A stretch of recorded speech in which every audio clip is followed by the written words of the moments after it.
Hello, everyone. Thank you for joining us today. Sounds like we're all good to go. I'll start with an introduction. I am Becky Clausen. I'm a food system educator with Penn State Extension. I want to thank Lancaster Farmland Trust for inviting me to participate in this project today. And on behalf of Lancaster Farmland Trust, thank you for joining us. We want to invite everyone to drop questions into the YouTube chat for our panelists. We'll answer as many as we can today. I've really enjoyed my time working on this project with Lancaster Farmland Trust and getting to know all of our panelists a little better, visiting them on their home turf, where they really bring their passion to life. With all the visits combined, we had hours of footage and hours of conversation that was really inspiring for me about their craft, their history, why feeding their community is important to them. And I can only imagine how difficult it was for the Lancaster Farmland Trust team to narrow that down into 34 minutes. But I suspect you at home sort of got a sense for their passion and how it all ties together. And I'm sure it also gave you a lot to think about, whether that be the realities of being a farmer or a food business, the way in which our food system is a beautiful and complicated web of connections and sometimes even contradictions, and the roles that each of us play, whether that be growing our own food or if we have the means to supporting businesses that source local ingredients, or just being aware of the little details like seasonality. And I really love Diana's phrase, was it what grows together goes together? And I'm going to start using that in the future. So you might have caught on to this, but just to like draw the picture again, I'm going to retrace these connections. Let me see if I get it right. So Chef Josh at Willow Valley Community's Little Table Restaurant is sourcing from Alex at the Field's Edge and the Mellingers at Lindendale Farm. And Diana and Gabriel at Lancaster Local Provisions are also sourcing from Lindendale Farm. Did I get that right? And hopefully Alex soon. Yeah, that would be great if we could use this. Sounds great. Yeah, I've been wanting to meet you. This is such a great opportunity. I'm so glad we're on the panel together. Cool. Well, we'll have you out to visit. I would love that. That's awesome. So yeah, please drop questions into the chat and we'll answer as many of those as possible. I'll just start out. I think folks who are tuning in might be wondering how this all works, like on the back end. How do these connections and these relationships form? And I was hoping, Mary, could you tell us from your perspective, how did you connect with the chefs who use your cheeses? Do they typically call you? Do you call them? Do you just show up and say, hey, try our cheese? How does that relationship form?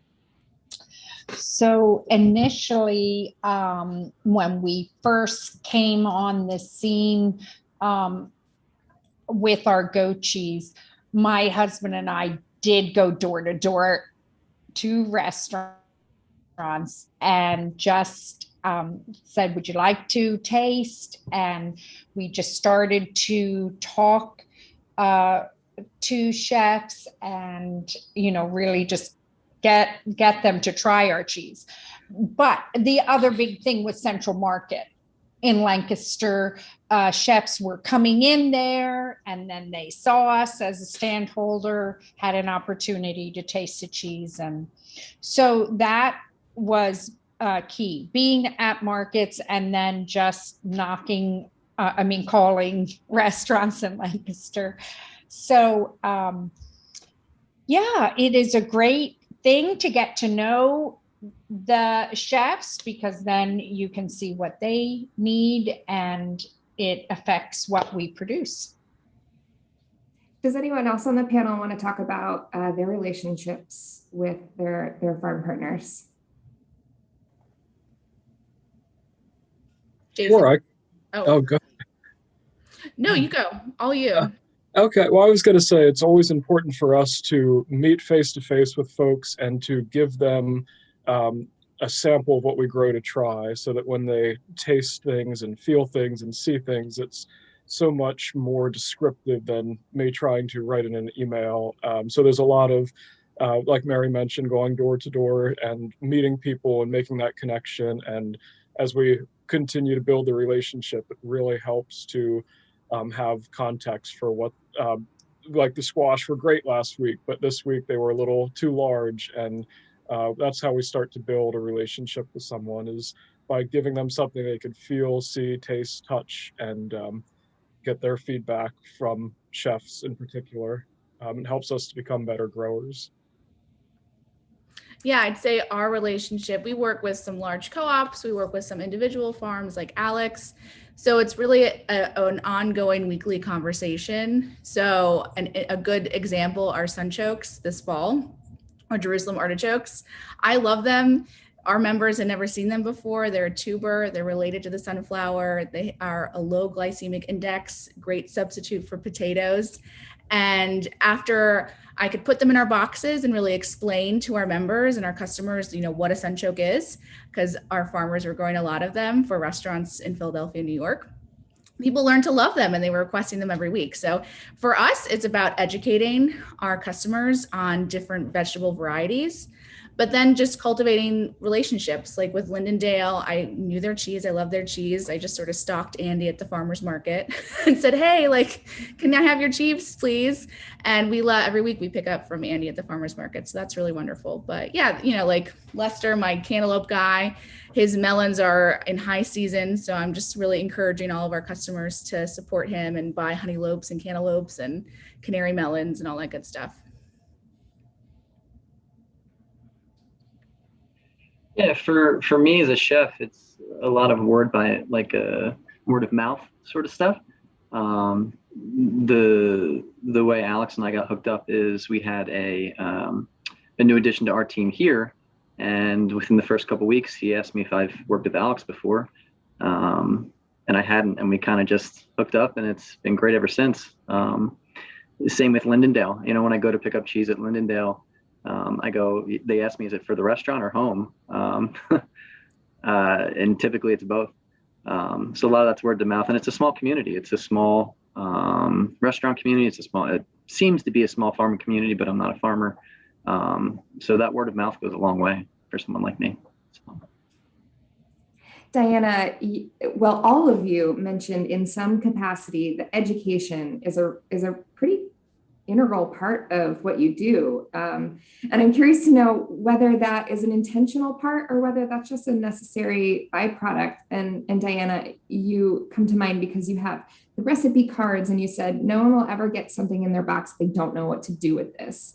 And Alex, I know a large part of what you do is also helping chefs understand the origins of something that you're growing.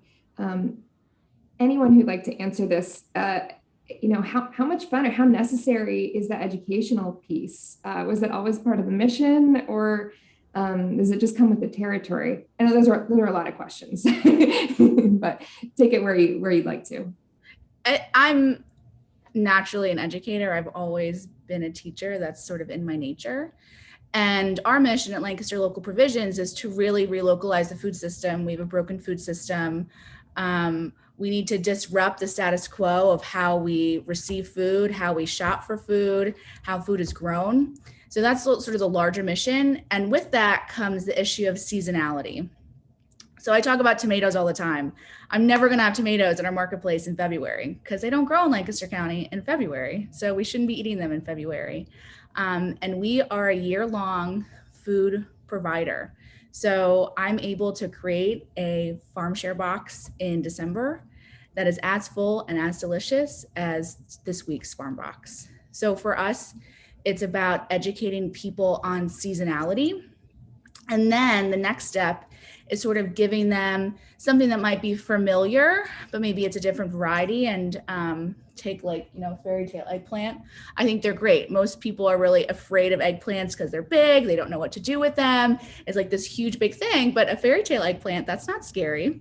So, this week my recipe was just grilled with some curry powder. So I try to make our recipes seasonal, very approachable, and plant-based for people, and people can always swap in different items, but it's a key core ingredient to what we do at Lancaster Local Provisions.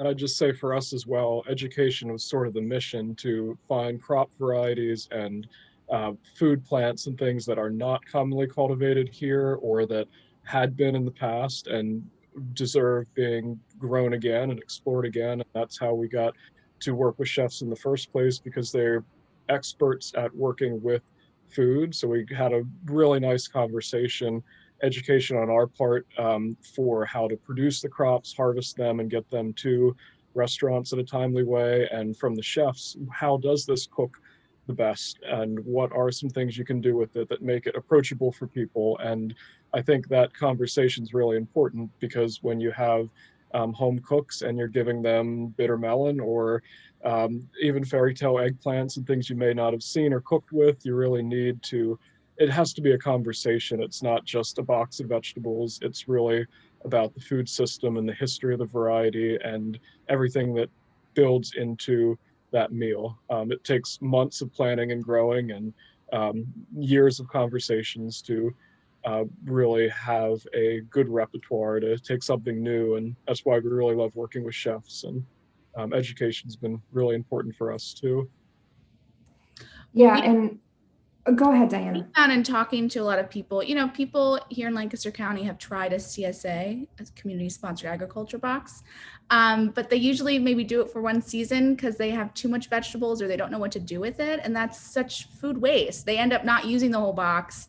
And then that beautiful produce that you've grown so lovingly goes in the trash bin. So it's really, all of us need to work together to really educate each other on how to cook these different varieties. Mm-hmm. I have a question for Josh that it ties in with education. There's this perception that in the winter, there's nothing available, right? Like there's snow on the ground. What could we possibly source that's local? But you found a way around that. Could you talk about what we can expect in the winter time? Yeah, so for me, I mean, most people can cook successfully in the spring and summer. When winter comes around, that's where it gets pretty difficult. So for us, what we do and try to do extensively is to preserve the previous season. So we preserve the previous season ingredients to bring into that winter harder months. But honestly, the winter is full of bounty too. It makes you dig deep and get creative. It's not going to be 12 items on my menu with celery root and potatoes.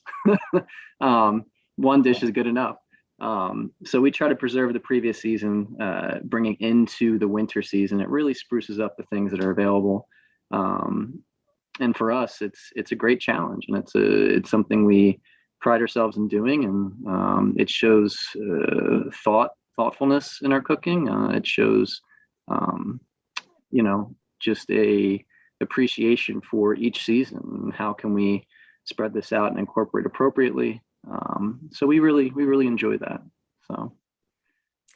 Diana, as a chef, I'd be interested in your take on this as well. What can folks expect in the winter? What's there to look forward to in the winter? Everything. Yeah, I mean, I encourage people to make, to pickle some tomatoes right now, or I love pickled melon, stuff like that. But I know our customers aren't actually going to do that. So in the wintertime, we have so many different lettuces. A lot of our farm partners, it's a very green box in the wintertime. I have to say it's more green than it is right now. Right now, lettuce and greens are sort of on the way out. It's too hot for them to grow. So we're getting many more squashes and tomatoes. But yeah, we have lots of different brassicas. The brassica family is my favorite family that has Brussels sprouts, kales, cabbage, broccoli, kohlrabi, my favorite, kohlrabi. So there's so much vegetable variety that you really can have a different menu every week in the wintertime. So I don't have any problem filling our beautiful boxes with bounty. Mary, what's going on at the goat farm in the winter? Yes. So for us, we have a seasonal herd, and the months of January and February is the time when the goats, it's 8 weeks before they deliver their babies. And so it's a time of rest, and we do not milk them. and it's important for the goat's health, and of course the successful delivery and of their baby coming in March. So it makes a challenge for us, but we have found that with putting the cheese cave in, we can age that cheese, and we find that people in the winter want to eat more of the aged cheeses, and so it works out very beautifully for us. Whereas in the spring and summer, we are doing we have the flush of milk, the large volume of milk. And so we're doing a lot of fresh cheeses at that time. So particularly like mozzarella the milk composition is very suitable for that in the summer when the tomatoes come in. So that is, I think if you truly let nature do what it does, you can see that it works, and we have really found that even with the cheese. If we just let nature do what it needs to do to keep the animals healthy, we can still, with a little creativity, manage and have delicious cheese all year round. Mary, I have to tell you, after our conversation on your farm, I went right out to the Lancaster Central Market, and Andy was at the booth that day. And I said, Andy, I need some mozzarella. I've got an heirloom on my countertop. And it was fantastic. Oh, thank you. Thank you. Yeah. Alex, I know that during the height of the pandemic, a lot of restaurants closed or reduced their operations. And that had to really impact your business. But I know you kind of made the best of it. Anyway, can you tell folks what you did to face that challenge? Yep. Yeah. When restaurants closed in March of 2020, we were almost 100% wholesale to restaurants. So that was our income gone just about overnight. And so we started doing CSA boxes, and the response from the community was enormous. We had a lot of folks who had not participated in a CSA before, or who were trying it after not having done it for a while, that they would buy a box of what we had for that week. We'd include recipes and consulted with a lot of the chefs that we have close partnerships with to make sure that, as Diana said, when they got the box, they knew there was nothing in there that couldn't be prepared or used together in a recipe.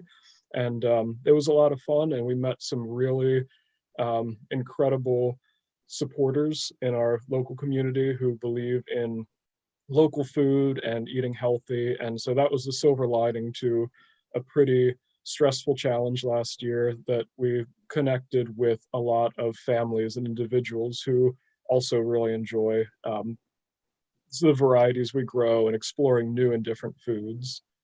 That's how we survived last year. If it hadn't been for our CSA, I'm not sure what we would have done while restaurants were not able to operate. Yeah, flexibility and diversification is really the key to resilience when these things happen. I have another question for you, Alex, regarding your relationship with chefs, and we're curious to know whether you grow custom items for specific restaurants. Sure, we would. It depends on what the chef is looking for. Some chefs do have a really strong preference for things that are sized to a certain specification or a certain variety they really want to try. And other folks are like, bring me a little of what you have. And Josh has said that to us numerous times, like, bring me something that's really interesting or what you're excited about right now, and I'll figure out how to make something delicious with it. And we appreciate all the above. It's always a fun conversation. And yeah, there's a lot of joy in working with chefs and restaurants, because they're people who passionately care about food, and it keeps every week new and exciting. How about for you, Mary? If a chef comes to you and says, I want this kind of cheese, do you work with chefs to develop products together? What might that process look like? So, yeah, I agree totally with what Alex said. It is, chefs know best what to do with our goat cheese. I think I just love working with them and seeing what they are doing with it, and then in turn getting feedback for, okay, this is what they would like. Can you make us this type of cheese?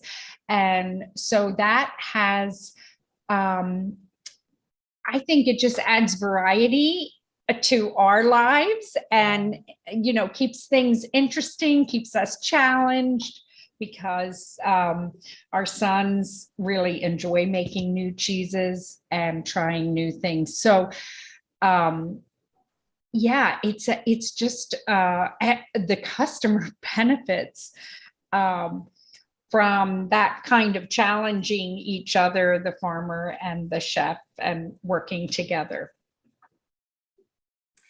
I have sort of a big picture question for you all. It's not the last question, but just thinking about during the pandemic, we who work in food systems, we saw that there was an influx of folks who wanted to prioritize sourcing from local farms and food makers, maybe for the very first time. And this could be for a variety of reasons. It could be from the convenience of home delivery, like from Lancaster Local Provisions, not wanting to go to a grocery store, maybe more time spent at home cooking fresh ingredients. There are a variety of reasons.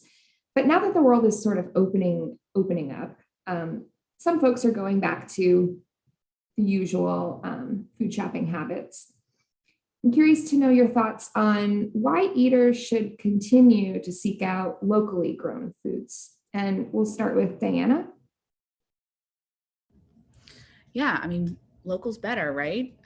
That's our goal with Lancaster Local Provisions. We're trying to make it easy to buy and support local makers. We pull our customers all the time. That's always the number one good thing that we provide to their life, is just being able to support so many different local makers and local farms. And that's why we're so in line with Lancaster Farmland Trust. It's one level to help preserve farms, but we also have to then support those farms that we're preserving. We're a new company. We came out of the pandemic. My other business, I run a preserves company. We sell chutneys and fruit spreads. All my markets were canceled. All my big wholesale orders were canceled. It was like, what the heck are we going to do? And we came to Lancaster, and it was really hard to buy local. You had to go to 6 different places to get what you wanted, or you got a CSA, and then you had to go here and there to get your meat and your dairy and all that kind of stuff. You go to Central Market. So for us, we're just trying to make it really easy for people. And we haven't seen we've seen an uptake actually this summer in our weekly orders. But we communicate with other companies around the country that are businesses like ours. Philly Food Works out of Philadelphia, they had a 500% increase during the pandemic. And now they're back to about half of what they were doing during the pandemic. So in Philadelphia, people are sort of going back to their old ways, but here in Lancaster, we're really here to stay. We're here to disrupt the food system and to create a new supply chain, if that answers your question. That's great. Josh, I know your restaurant is not open to the public necessarily, but I'm sure you have some thoughts on this. And for all the folks tuning in from Willow Valley communities, why local table? Yeah, for us, there's no time like the present to stick and commit to changing behaviors and habits. Oh,